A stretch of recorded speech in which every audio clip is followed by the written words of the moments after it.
Quelque chose, même ce qu'on va faire, tu vas pas aimer le monsieur. Parce que aimer quelqu'un là, cela ne veut pas dire que tu vas pas subir certaines choses. Mais il faut être dans la compréhension. Moi, personnellement, je suis Moi, là. je suis pas monté. Écoutez-moi, je vais Excuse-moi, terminer. madame, pardon. Je vais terminer. En réalité, je suis pas monté. Marco, calme-toi. Je vais terminer.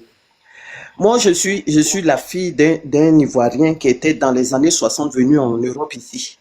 Dans les années 60, là, la Côte d'Ivoire et autres faisaient venir des gens pour les former dans le métier. Mon papa est venu ici, ils l'ont formé dans la mécanique industrielle, telle que à Renault, à Peugeot et autres. Et quand la Côte d'Ivoire ouvrait les structures comme la SICTA et autres, vous voyez les structures en Côte d'Ivoire qui font les vérifications de vos voitures pour passer les visites là. Donc, ils ont demandé à ce que tous ceux qui ont des qualifications et autres rentrent et tout et tout. Et puis, mon père est rentré dans cette chose-là. Il est rentré, il a été logé et tout, et il travaillait à SICTA. C'est comme ça que nous, on s'est retrouvés à Vridicité, tout et tout.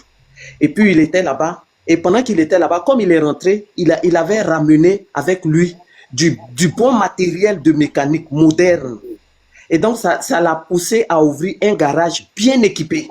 Et le garage de mon papa était bien équipé de sorte que tous les gens du 43e Bima, c'est là-bas, eux, ils partaient réparer leurs voitures parce qu'ils disaient que mon papa connaissait leurs marques et tout, les Mercedes, les Renault, les Citroëns et tout. Donc, moi, j'ai grandi dans cette ambiance de trucs-là. Et donc, quand ils partaient comme ça, là, ils pouvaient laisser leur voiture à mon papa parce qu'ils doivent rentrer, leur mission est terminée. Nous, on a grandi dans cette belle ambiance et tout.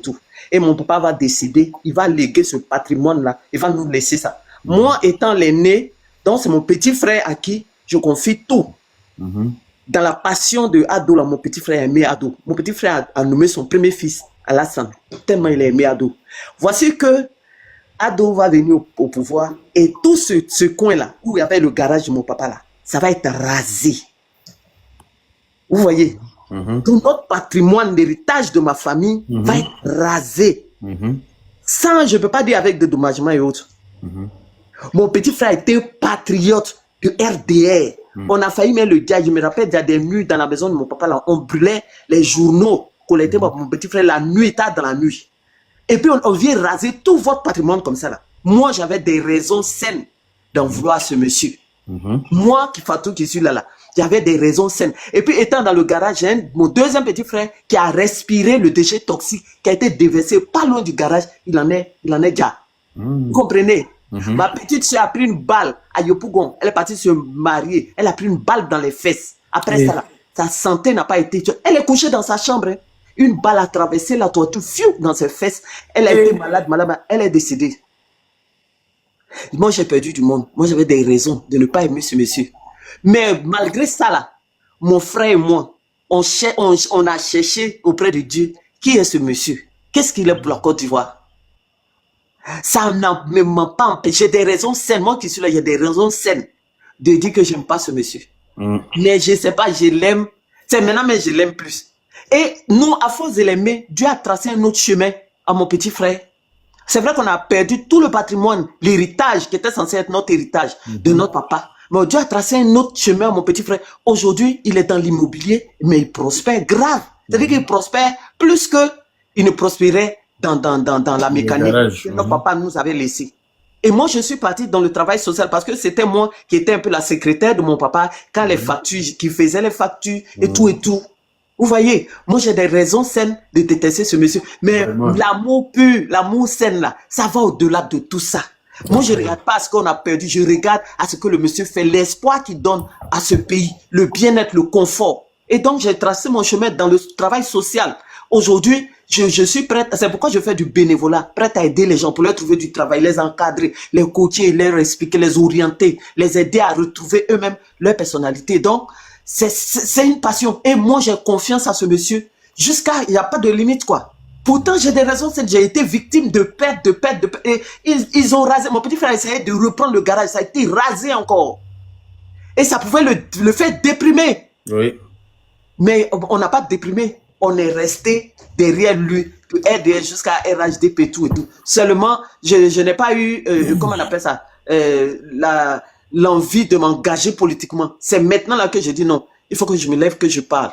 Parce que ce monsieur-là, il mérite d'être où il est, il mérite de diriger la Côte d'Ivoire. La Côte d'Ivoire a besoin de lui. Donc, c'était le témoignage que je voulais donner. Je vous Merci. remercie. Merci, Maman Fatou. Donc, tu vois, Marco, toi, tes raisons sont un peu suffisamment fallacieuses pour ne pas être prises en compte. Tu vois. Ça te fait rire. Il y a des gens qui ont perdu même leurs parents, perdu leurs biens. Ils ont tout perdu dans leur vie. Mais ils sont là, ils aiment le Prado. Toi, pour deux beignets qui se battent en duel quelque part là-bas, Tu as vu tout près ici, j'ai pris ça là. Ça, c'était mes raisons personnelles, non? T'as vu, non?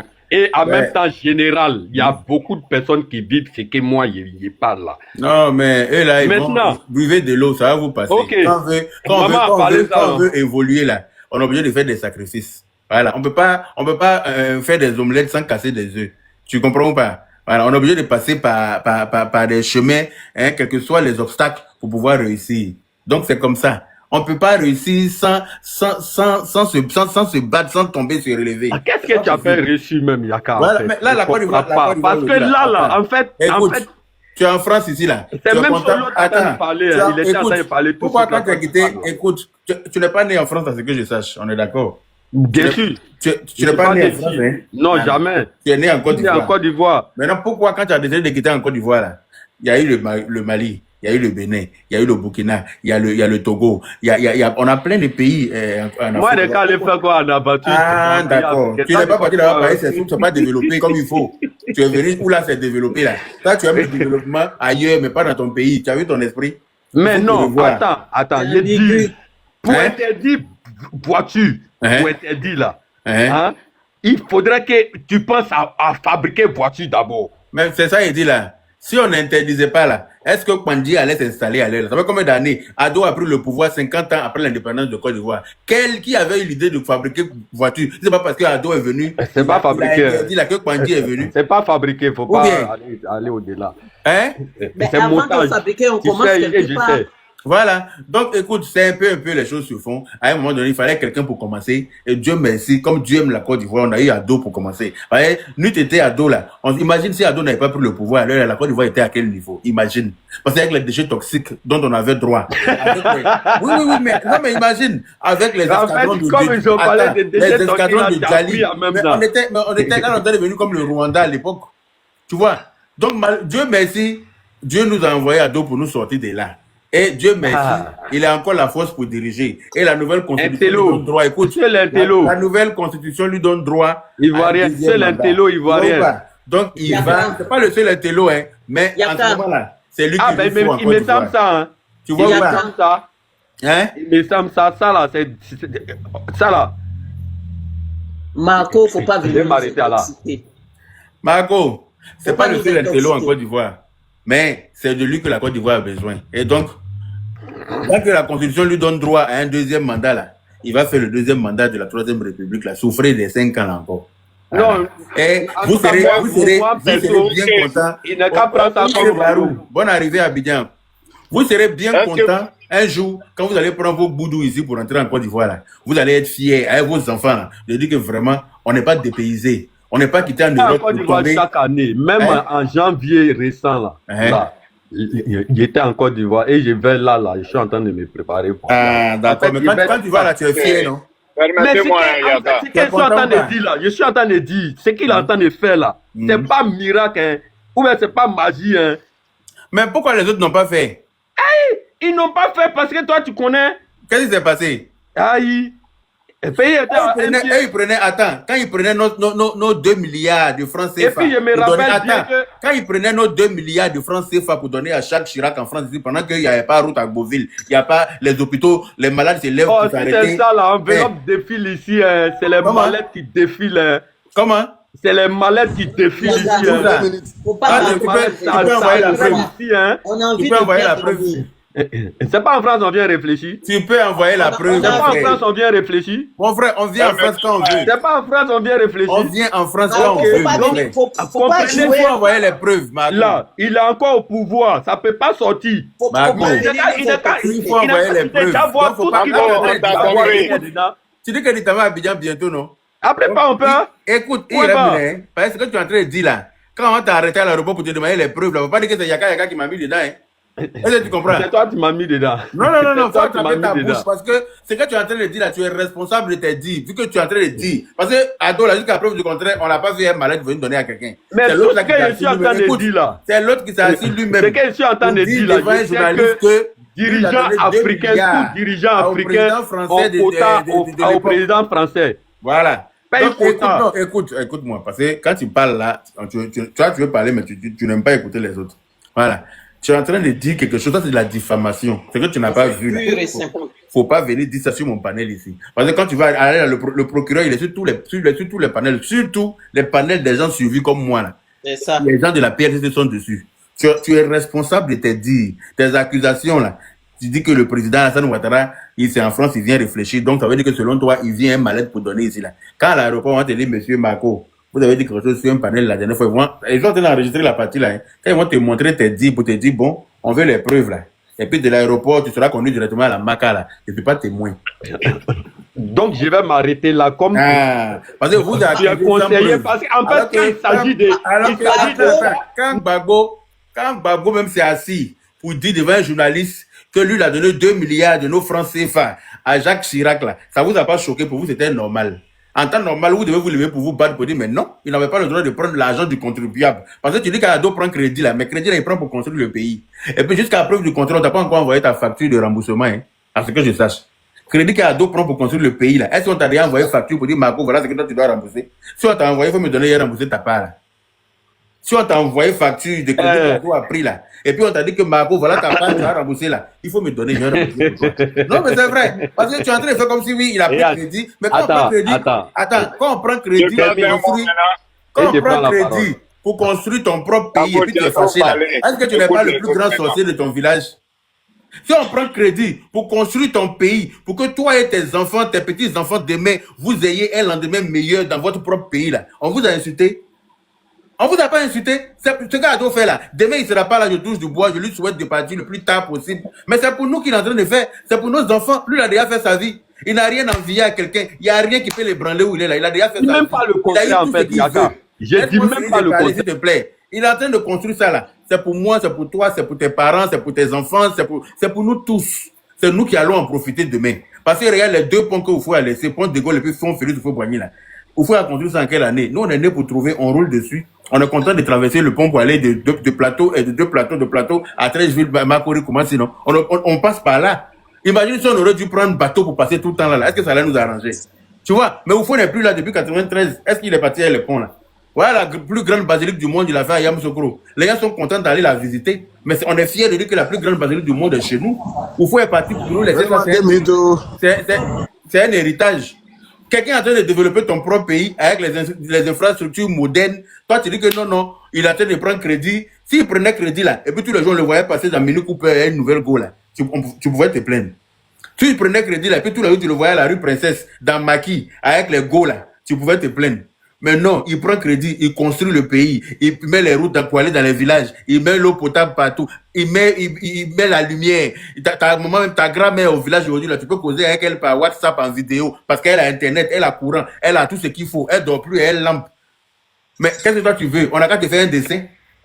Côte d'Ivoire est construit aujourd'hui, non? Hein? Oui? Côte d'Ivoire là, c'est construit à partir de lui, non? Bien sûr. Toi là, arrêtez de rêver. Hein. Mais tu penses que s'il n'avait pas été là, arrêtez ça en fait. Marco, tu es de mauvaise foi. Tu es de mauvaise foi. C'est vrai en plus. Voilà, c'est vrai. Tu es de mauvaise foi. Je n'ai jamais vu un homme de mauvaise foi. C'est comme ça, ils sont les gars là. Il faut te méfier de lui. Ils sont tous de mauvaise foi. C'est pour ça que je suis opposant. Il est de mauvaise foi et il ne t'aime pas. Raison pour laquelle je suis opposant, c'est ça en fait. Vous êtes de mauvaise foi. Qu'est-ce que tu dis opposant? Opposant, c'est celui qui a l'amour de C'est pas son parce pays. qu'on est opposant qu'on n'est pas objectif. Non, opposant là, on voit encore plus clair. Jamais, même ta vision n'est pas claire. Toi, tu es flou. Lui qui est dedans là, il ne peut même pas voir. Il voit tout ce qui est beau. Tu es aveugle. Il voit tout ce qui est beau. Être opposant pour moi, ça veut dire que tu as l'amour de ton pays et tu luttes pour le développement de ton pays. Mais toi, tu luttes pour que ton pays plonge. Donc, tu n'es pas opposant. Tu es malade. Maigre mental. À quel moment? On va donner la parole au grand frère Abou, s'il vous plaît. Merci. À quel moment? Grand frère Abou Diabaté, tu as la parole. Parce que Merci. Marco, c'est un sorcier. Bonjour à tous. C'est aujourd'hui, j'ai vu ça. Je descends et puis on est ensemble. On se prend. Tu sais qu'on va toujours se prendre. Non? Il n'y a même pas de problème. Je pense que malheureusement pour la Côte d'Ivoire. C'est quand tu veux. Là, c'est à moi. Hein. Malheureusement. À quel moment c'est à toi? Ben, si tu ouvres ton micro encore et tu descends de mon panel, c'est moi qui partage la parole ici, c'est pas toi. Vous n'avez pas dit que vous êtes indiscipliné partout. Hein? Si tu ouvres ton micro encore, tu vas descendre. C'est pas toi qui vas me dire qui doit prendre la parole. Même si tu es arrivé avant quelqu'un qui, moi, il donne la parole, là. C'est à la personne, la parole est. Si tu es trop pressé, il faut aller ailleurs. Grand frère Abou, vas-y. Merci beaucoup, Yaka. Merci bien. Ben, calmez-vous. Merci bien de nous écouter toujours. Et je demande à tout le monde de tapoter le panel et de partager le live. Et rappelez-vous que sur les différents panels, on vous a déjà donné la date de retrait des cartes d'électeurs. Et c'est un impératif pour vous d'avoir votre carte d'électeur afin d'aller voter le 25 octobre 2025. Et l'objectif que nous recherchons ici, notamment pour cette élection, c'est de voter massivement pour le président Alassane Ouattara, qui a permis aujourd'hui à la Côte d'Ivoire d'avoir une véritable visibilité internationale, qui a permis aujourd'hui à la Côte d'Ivoire d'aller à la conquête du reste du monde, notamment avec les réalisations infrastructurelles que vous voyez véritablement en Côte d'Ivoire dans tous les secteurs que ce soit, et ce qui est une fierté pour la nation ivoirienne. Et tout récemment, vous avez vu à quel point le prix du cacao a été élevé à 2800 francs le kilogramme pour les producteurs de cacao et le café à 1800 pour les producteurs de café. Et ceci est historique dans la vie de notre nation. Et j'ai cette habitude de rappeler aux Ivoiriens et le reste de l'Afrique et du monde entier que le peuple ivoirien est un peuple vaillant. Ce peuple est un peuple travailleur. Et quand il a un dirigeant à la tête de ce peuple ne peut que prospérer. Et aujourd'hui, une fois encore, avec le président Alassane Ouattara, nous voyons combien de fois ce peuple devient de plus en plus prospère et heureux. Et quand je dis que ce peuple est vaillant et travailleur, je le démontre par ceci, parce que j'ai eu cette habitude d'écouter sur certains panels qui jugent mon peuple d'être un peuple paresseux. Certaines personnes ont eu cette habitude, notamment les ressortissants de l'AES, qui traitent le peuple de la Côte d'Ivoire d'être un peuple paresseux. Et moi, je démontre par un calcul très simple, et je démontre en ce thème-ci, mon peuple est un peuple vaillant et travailleur, car en Afrique et en Afrique de l'Ouest en particulier, la Côte d'Ivoire est le premier pays producteur de café et de cacao. Premier pays producteur d'EVA en Afrique de l'Ouest pour mon peuple. Un peuple qui est paresseux est l'un des premiers pays producteurs de palmiers à huile. Un peuple contraire d'être un peuple paresseux est le premier pays producteur de bananes plantains et de bananes douces. Premier pays producteur de manioc en Afrique de l'Ouest et qui exporte l'atiéké dans la sous-région. Comment jugez-vous que mon peuple est paresseux alors que mon peuple est le premier pays producteur de plusieurs cultures industrielles et vivrières? J'ai dit non. Le peuple de la Côte d'Ivoire est un peuple vaillant, un peuple travailleur, un peuple qui compétit avec tout le reste du monde. Et grâce à Alassane Ouattara aujourd'hui, vous avez vu dans tout le domaine que ce soit, intellectuel, les jeunes Ivoiriens s'illustrent de très bonne manière. Au plan sportif, vous voyez combien de fois les jeunes Ivoiriens sont heureux de compétir aux côtés des grandes nations et des jeunes femmes. Je vais parler de Mireille Aoré, je vais parler de Marie-Josée Talou, je vais parler de Mabindou Koné et bien d'autres qui aujourd'hui, grâce à la vision du président Alassane Ouattara, qui met le sport au devant de beaucoup d'actions, permettent à des jeunes Ivoiriens aujourd'hui d'être à la hauteur des grandes compétitions. Je vais parler de Cissé Cheikh, champion du karaté au monde. Ces jeunes gens aujourd'hui, avec la volonté manifeste du Premier ministre, ministre des Sports, qui travaille sans arrêt à œuvrer pour le bien-être de cette jeunesse. Et aujourd'hui, cette jeunesse est devenue très compétitive parce que Alassane Ouattara a compris et dans sa vision, la compétitivité dans le monde ne peut pas se faire sans la formation d'une jeunesse. Ainsi, le président Alassane Ouattara met à la disposition de cette jeunesse des centres de formation, des centres d'éducation à San Pedro, à Bouna, à Daloa, à Bouaké, à Mbempe, à Niama. Des centres de formation des dernières technologies sont mis à la disposition de nos jeunes Ivoiriens. Et je vous rappelle ici que le centre de formation de Bempe est un centre de formation qui va se charger de la fabrication des pièces de rechange de véhicules automobiles. Et ça, je vous le dis pour votre information, parce que c'est la vision d'un grand homme. Et parfois, je vois dans les débats, les gens qui se donnent du tort à faire des chiffres. Nous avons les chiffres, nous avons le bilan du RHDP. Tous les chiffres parlent à notre faveur. Tous les chiffres sont beaux. Les chiffres parlent à notre faveur, certes. Mais ma mère qui est à Logoualé, qui ne sait pas lire et écrire, mais qui aujourd'hui, hier, n'avait pas l'eau potable à la maison. Il lui suffit seulement d'ouvrir un robinet pour avoir de l'eau potable. Elle n'a pas besoin de chiffres, mais elle sent véritablement un changement dans son quotidien. Une mère qui n'avait pas l'électricité hier, qui aujourd'hui, à l'aide d'un interrupteur, elle a de la lumière à la maison, à n'importe quelle heure de la nuit. Elle n'a pas besoin de chiffres, mais elle vit une véritable révolution dans son quotidien. Alassane Ouattara a rapproché les Ivoiriens les unes des autres. Et ces populations ivoiriennes se rapprochent les unes des autres à travers les routes, car la route, c'est le premier moyen de communication. Aujourd'hui, l'autoroute moderne que vous voyez d'Abidjan à Bouaké, d'Abidjan à Samatigila, sans arrêt, tu le fais sur du bitume. Dodiéné à la frontière guinéenne, Dodiéné à Bundiali, Bundiali Korogo, Bundiali Tengrela, toutes ces routes, nous les avons parcourues sur des pistes, mais aujourd'hui qui sont faites de bitume et de goudron. Quel beau travail, cher papa. Quel beau travail, monsieur le président.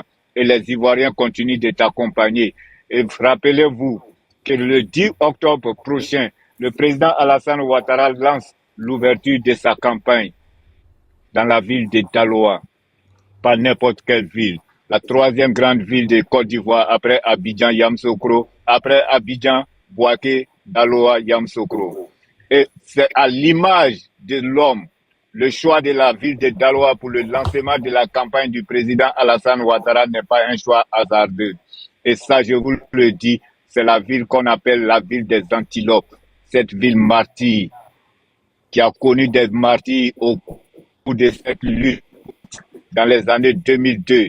Lors de cette crise de la rébellion, nous savions combien de fois les militants du RDR ont été assassinés malheureusement dans cette localité. Et aujourd'hui, le peuple Alassane Ouattara se rapproche de ce peuple qui a choisi, qui a fait confiance à un de leurs fils, à l'occurrence Mamadou Touré, un jeune ministre, président du conseil régional. Et aujourd'hui, Alassane Ouattara fait le lancement de sa campagne dans cette localité pour rendre hommage à ce peuple vaillant, ces ressortissants de toutes les diversités ethniques se retrouvent dans la ville de Daloa et c'est côté pour le RDR et en l'occurrence pour Alassane Ouattara. Et Alassane Ouattara a décidé de leur rendre hommage pour leur abnégation, de leur rendre hommage pour leur courage, de leur rendre hommage pour leur travail, de leur rendre hommage pour leur amour pour sa personne. Et je voudrais saluer le peuple de Daloa, je voudrais saluer la région du Haut-Sassandra, je voudrais saluer la ville des Antilopes. Daloa, la ville des Antilopes, qui est reliée par le goudron de Daloa, Séguéla, c'est goudron. Daloa, Yamoussoukro, bitumé. Daloa, Man, bitumé. Et les populations, je vous le rappelle, étaient très heureuses lorsque la voie de Issia Daloa a été refaite et rebitumée. Les populations étaient heureuses car la route rentre dans le cadre sécuritaire de nos populations. Donc, Yaka, je voudrais m'arrêter là.